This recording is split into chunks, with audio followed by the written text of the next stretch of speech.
বিশাল ঝড়ের মধ্যে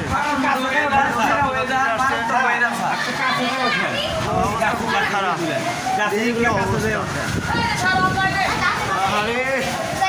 অবস্থাটা খুব খারাপ। আমি তো পুরোটা নিজেই ভিজে গেছি, এখন বন্যা হয়ে যায়। এর মধ্যে আমাদের ম্যাডাম কষ্ট করে আসে,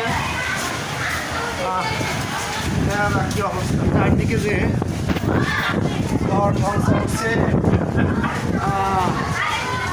এই